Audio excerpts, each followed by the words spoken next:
Olá, amigos da TVL, está começando o programa Nossa Gente. Convidei para participar do programa de hoje a historiadora, escritora Urda Alice Klieger. Muito obrigado por ter aceito o nosso convite, Urda. Prazer estar aqui. Bom, a senhora é blumenauense, né? Sou, nascida aí no... Meus pais moravam no alto da Rua 15 e tinha uma clínica médica no alto da Rua 15, onde eu nasci. Então eu sou bem lá da Rua 15 mesmo. Então tens uma rica história para contar sobre a nossa gente e a nossa cidade, né? Sim. Nossa, eu tenho escrito umas 600 crônicas até agora. Eu penso que umas 200 é sobre os antigamente de Blumenau. Minha infância, minha adolescência. Tem alguns livros assim, tem alguns espalhados por aqui, que vão focalizar exatamente essa parte As fases da vida e da cidade. Da cidade, de coisas que eu vivi num Blumenau, uma Blumenau que foi mudando, né? E que eu vi a mudança, que às vezes eu saio na Rua 15 e penso, poxa, é aquela cidade ou não é? Né? A maioria das pessoas sequer lembra que nós tivemos aqui em Blumenau, ali por 71, 72, 73, nesse período, um grande fluxo do movimento hippie. Né? São coisas assim que se apagaram, foram esquecidas. A maioria das pessoas que vivem nessa cidade hoje não viveram a enchente de 83. Estás falando... Que foi outro dia. Urda, da tua fase de menina, lá da década de 70, ou já de menina moça, adolescente? Eu estou falando eu nasci em 52, eu me lembro as coisas a partir de 55. Ah, então tu já era bem moça nos anos 70? Sim, nem te conto tudo que eu fazia. Então, a partir de 55, eu tenho as lembranças muito vívidas. Moramos em Camboriú por algum tempo, de 56 a 58, mas a minha vida sempre continuou ligada a Blumenau. Família muito grande aqui em Blumenau, né? Os Kliegers são muito numerosos. É fácil de confundir com Krieger, né? Fácil, é. Inclusive tem Klieger casado com Krieger, e aí dá uma confusão danada, né? Aí as famílias já não sabem mais o que são, né? Não. Já tivesse o capricho de descobrir, de buscar essa origem do Klieger? Sim, a nossa família faz uma festa periodicamente, a festa da família Klieger, e é muito interessante porque as pessoas... Veio um rapaz, que é o meu bisavô, veio da Alemanha e se situou lá na Nova Rússia e casou com uma moça que também era imigrante, que isso era 1857, 58, era num momento que ainda não tinha gente grande nascida aqui, né? Gente grande e europeia, porque tínhamos os povos originários há 5.000 anos nessa região, né? 6.000 anos. Então, que às vezes são desconsiderados na história, né? Mas que eram muito numerosos. Então, mas assim, não tinha descendente de alemão nascido aqui. Então, casa-se com uma moça de sobrenome Hadley. E o que eles iam fazer naquele paraíso da Nova Rússia, em pleno 1850 e tanto, 60, além de filhos, né? Então, fizeram 12. 4 rapazes e pouquíssimos tiveram filhos homens. Então, o sobrenome Klieger não tem muitas pessoas. E 8 moças. Essas 8 moças, na primeira virada, assim, casaram-se com rapazes de outras famílias e mudaram de nome. Mas a gente tem a árvore dessa gente toda, assim. A origem da família é germânica, né? Bem, a minha diretamente, os Kliegers, sim, né?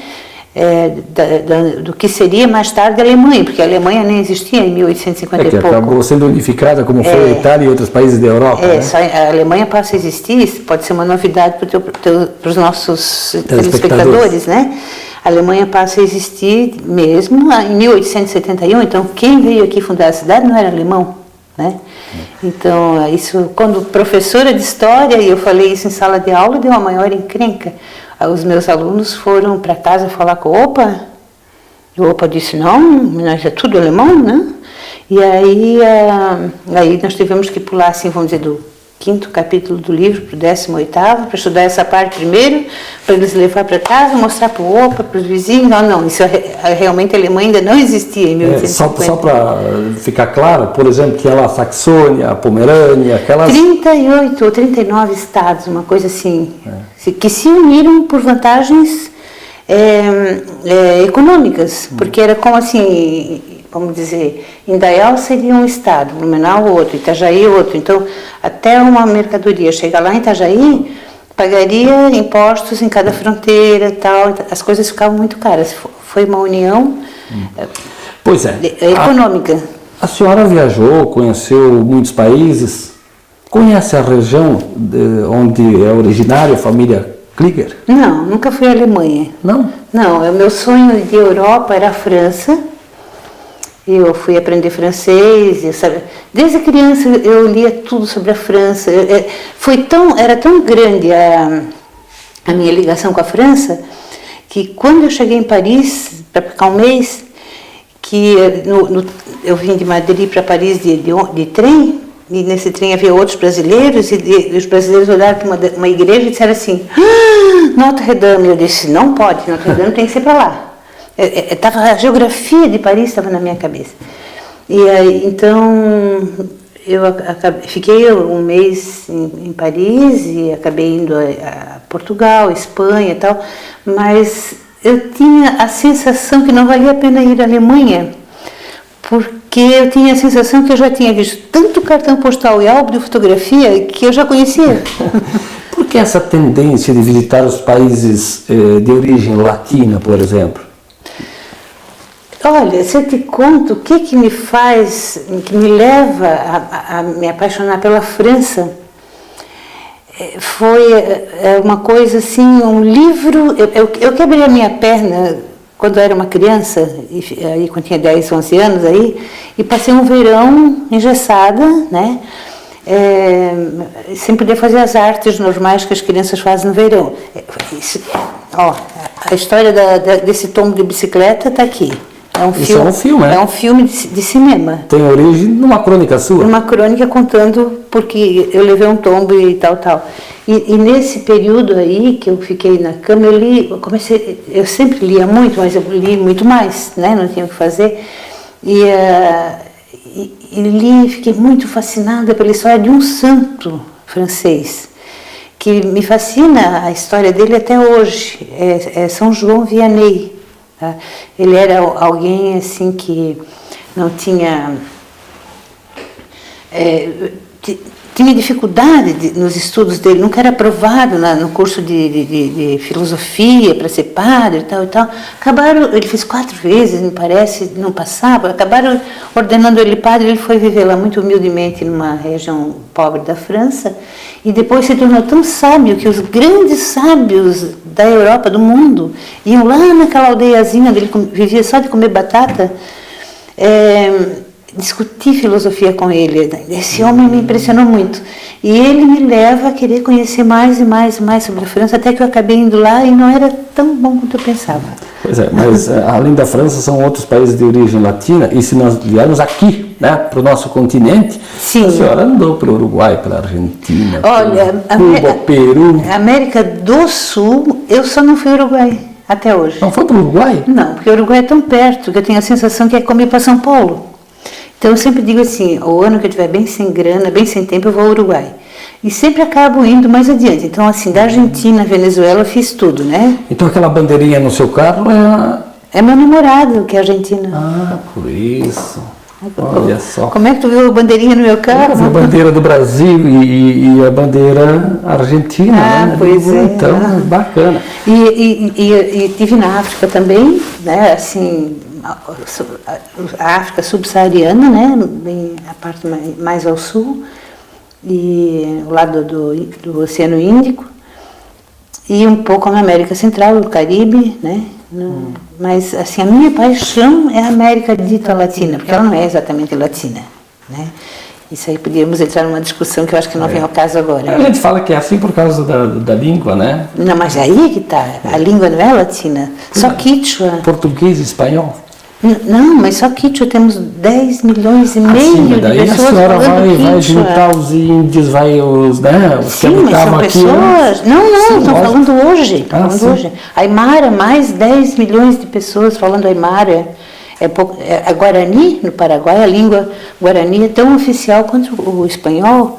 O papiamento e as colônias holandesas e inglesas e tudo. A Europa, que é um velho continente dentro de um país, quantas línguas se fala? Dialetos, pelo menos, por exemplo, a Itália. Bom, a Itália está homogeneizada depois da guerra, né? Mas os velhos dialetos, eles persistem, né? Urda, agora se nós entrar aqui, né, que nem a senhora disse, nessa questão de discutirmos história, e eu do lado de uma historiadora, né, de uma escritora, nós vamos aqui justificar e procurar entender muitas coisas. Vim aqui para contar a tua história. Tá bom. Vamos voltar lá tentar. nos anos 60, 70 em Blumenau. Sim. O que as moças daquela época vestiam? Qual era a moda da época? 60. Eu posso contar do meu vestido mais bonito daquela época? Lógico. Um vestido de organdi vermelho, com bolas brancas assim desse tamanho, franzido na cintura. Eu tinha uma cinturinha de 60 centímetros, assim, com laço branco, assim, curtinho, bem rodado, e eu dançava, Cupido, vê se deixa em paz. Era a época, né? 70 já tinha mudado, aí já era o movimento hippie. O sonho de todo mundo era ter uma fita Apache, uma saia que parecia um sol. Era a época da Jovem Guarda? Sim, a Jovem Guarda vai acontecer aí entre os 60 e os 70. A ditadura começa em 64, eu tinha 12 anos, mais ou menos nessa altura, que eu tinha 12 anos, que começa a ditadura, estouram os Beatles na Inglaterra, e em seguida vai estourar a Jovem Guarda aqui. Então eu era muito jovem, 14 anos, eu assistia a Jovem Guarda todos os domingos, no vizinho, na venda, porque não se tinha televisão ainda. Isso era o nosso passado aqui. Mas tinha rádio, jornal. Rádio, jornal, revista, né? Meu pai comprava muita revista. O Cruzeiro, Manchete. Lá em casa tinha uma revista chamada Visão, que era uma revista econômica. Bom, além do vestido ou das roupas de época, os homens usavam ainda chapéu naquela época?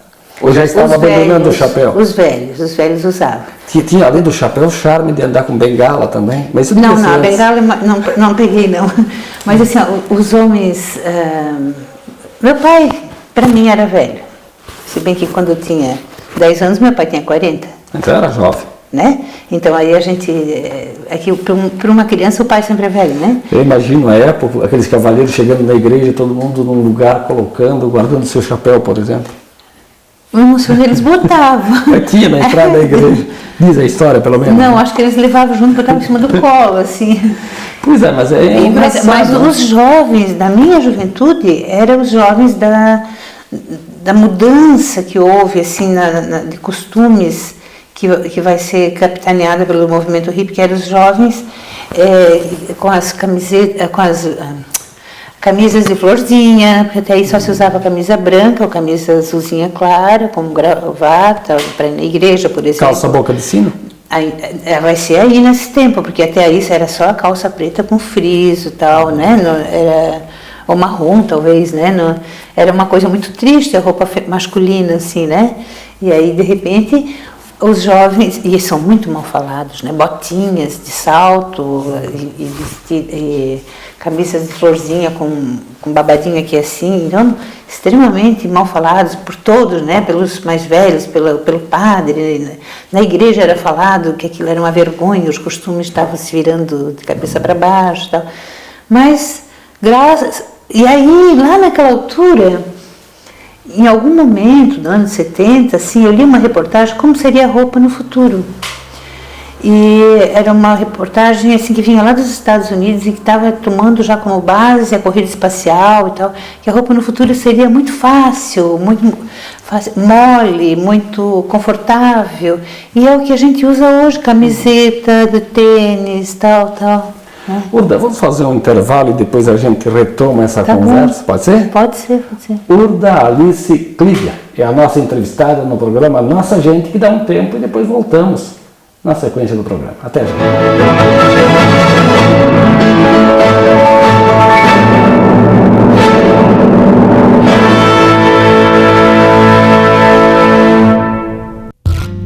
O dinheiro gasto para coletar o excesso de lixo poderia ser usado para construir hospitais.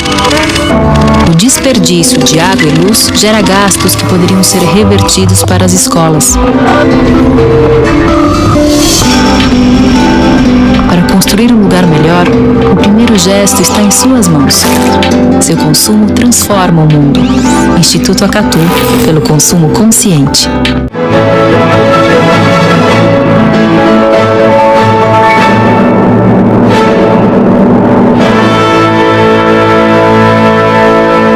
Estamos de volta na sequência do programa Nossa Gente. A convidada do programa de hoje é a professora, historiadora, escritora Urdalice Klieger.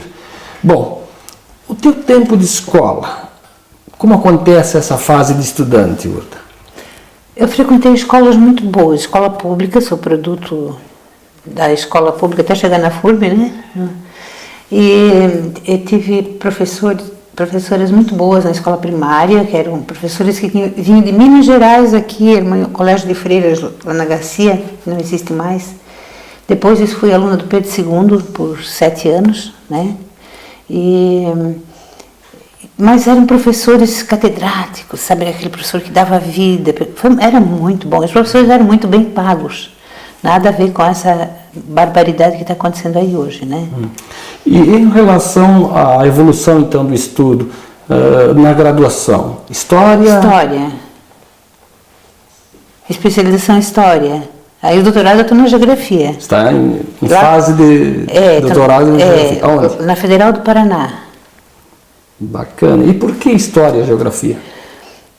História me agarrou na primeira infância, assim, eu sempre fui apaixonada por História, meu sonho mesmo era ser arqueóloga. E aí, como tu não pode ser arqueóloga porque não tem o curso, só tem lá no Rio de Janeiro, tu é pobre, essas coisas assim, acabei tomando o caminho natural de quem quer ser arqueólogo, que é ser historiador, né?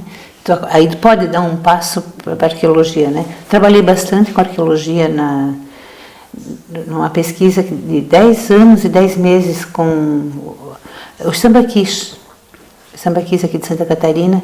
Trabalhei com o pessoal da Universidade Federal do Rio de Janeiro, da USP, da França, e orientada pela professora Elizabeth Tamanini, de Joinville. E aí, lá no meio do caminho, aparece quase que milagrosamente a possibilidade de fazer um doutorado em Geografia, que era uma coisa que eu também estava procurando.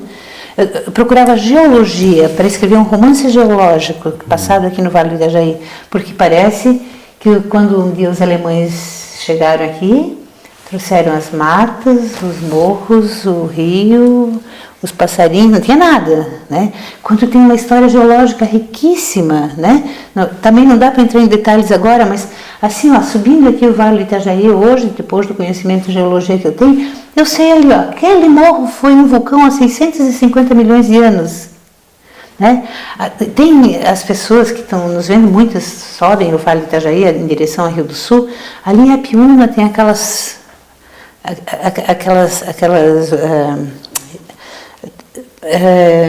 as rochas? Rochas assim, camadinhas. Sim. Aquelas camadinhas ali são formadas pelo peso da água, é lama compactada no fundo do mar, pelo peso da água do mar que havia aí nesse tempo. Então tem coisas fantásticas, tu pode escrever. O programa acaba sendo traduzido numa aula aqui de História, de Geografia. Pois é. Mas em relação então a beleza nossa aqui, seja ela construída pelo tempo, obra divina, é algo espetacular, né? O desenho do Vale do Itajaí é bonito, né? É bonito, é muito bonito, eu gosto muito. Eu acho que tem um lugar no mundo que fisicamente é mais bonito que todos os outros que eu conheço, que é o Caribe.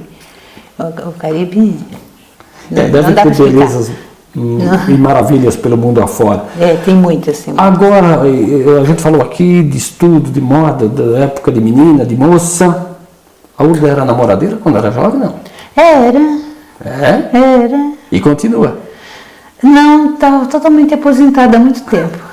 Aí eu viajei para a Bolívia 3 anos para trás, para fazer a cobertura de uma eleição que tinha lá, e observação também da eleição, e lá eu encontrei um argentino que tinha ido fazer exatamente a mesma coisa. Não, eu fiz essa pergunta sobre a fase de namoro que todo mundo tem, né, na juventude, mas o diferencial para chegar a uma pergunta talvez seja pertinente, porque você, desde que eu te conheço, sei lá, se vai uma boa data, é uma mulher, né, liberal, de ousadia até nos seus propósitos, mas naquela época era difícil namorar, a vida em sociedade, uma menina moça, ou aqueles costumes rígidos também imperaram na sua casa? Ah, não, os costumes rígidos imperavam, a gente fazia tudo escondido. Aí nós arranjávamos trinca com a mãe. Era arteira, né? Porque... arteira no bom sentido, né? Os mais velhos desse tempo eram bastante rigorosos, assim, né? Então a gente, não, para evitar confrontos, fazia escondido. Pois é. Mas eu fui dançar muito samba. Blumenau foi uma cidade que tinha casas de samba que, nossa, aquilo era a coisa mais linda, tinha aquelas roupas de vai me dizer samba. Que tinha carnaval também? Olha, grandes coisas nunca teve, mas teve bem mais que hoje. Urda, em relação ao trabalho, qual foi o seu primeiro emprego? Fui telefonista da Telesc. Da antiga Telesc. Da antiga Telesc. Já não existe mais, né? Nem sei. Pois é. E depois? E depois eu trabalhei como num laboratório de bioquímica do professor Lothar Krick, que era meu professor. Depois eu fui trabalhar na Papel e Celulose Catarinense S.A. lá em Correia Pinto. Depois eu fui para a Receita Federal e eu fui para a Caixa Econômica, onde eu fiquei mais de 20 anos e me aposentei. Bancária? Bancária. Urda, fui rápida dessa vez, né? Pois é, mas é interessante só para situar um pouco da vida também no trabalho. Mas o reconhecimento vem pelas tuas obras que estão aqui sobre a mesa. E é um acervo, né? São quanto? 21 livros? 21. Quando começa essa fase de escritora? Aos 3 anos de idade. Eu não sabia escrever, mas eu imaginava. São as primeiras lembranças que fosse coisa de aposentada, então não procede? Não. No momento que eu sou alfabetizada, eu vou para a escola, eu sou alfabetizada, eu passo a escrever as histórias que eu imaginava. Então é uma coisa assim, a gente que discute, não, isso não é, a pessoa não nasce com o dom para a arte, ela se faz.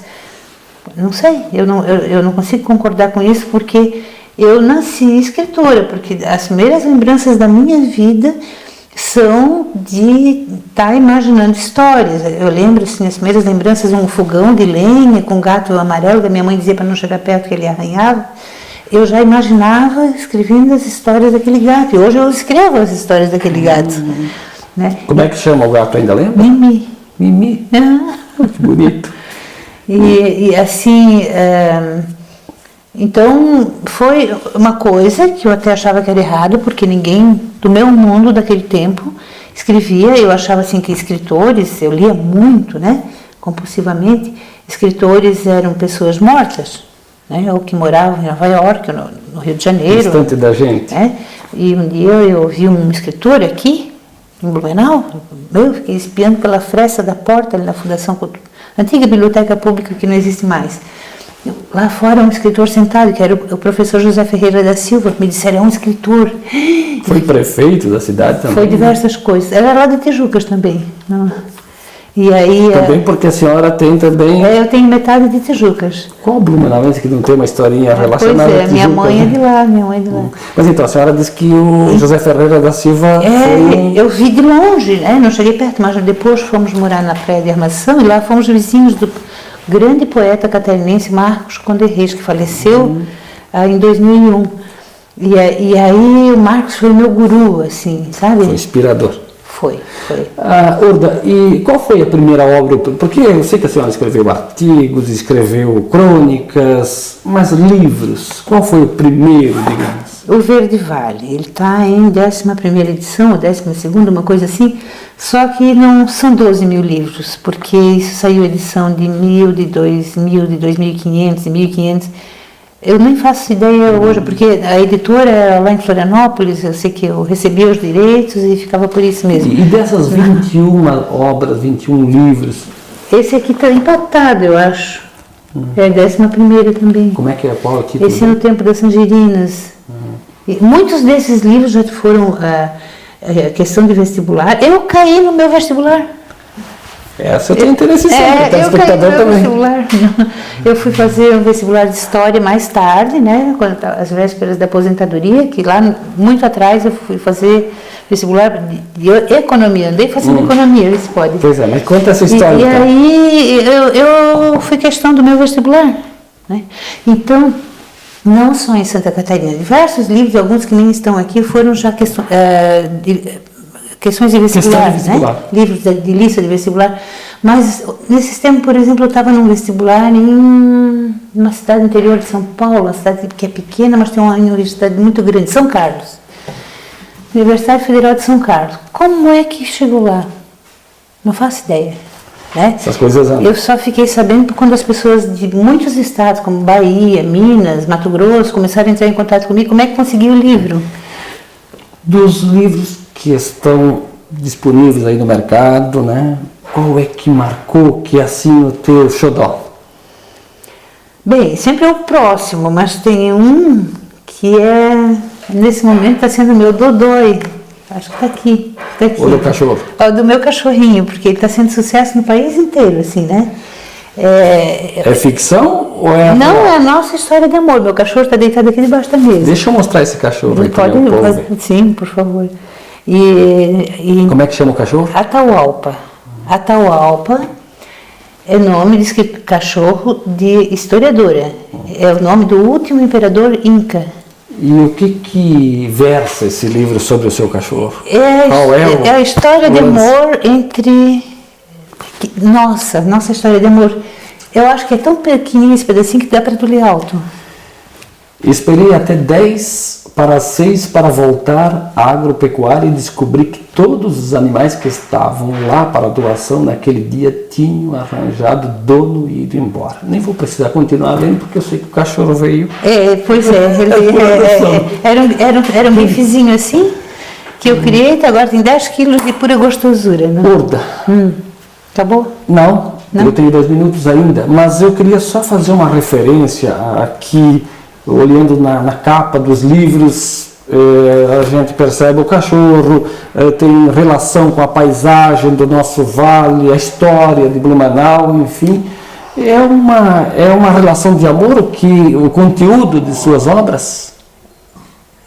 É uma relação de amor com o mundo. Eu sou muito um ser humano da América Dita Latina. Porque tem gente assim, não, eu sou um cidadão do mundo, não, eu sou blumenauense, eu sou um ser humano da América Dita Latina. Sabe assim? Esse livro aqui me alcança, pipoca por gentileza, quando fala América Latina, o livro aqui... Amada América. Amada América. Isso aqui tem não... uma música, né, Amada América? Deve ter muitas. Mas essas letras... Foi falar no cachorro que ele se manifestou. Essas letras são pesquisadas dos primeiros livros produzidos na América, 1400 e pouco. Essa é uma linda moça equatoriana, elas são lindas, as equatorianas. Bacana.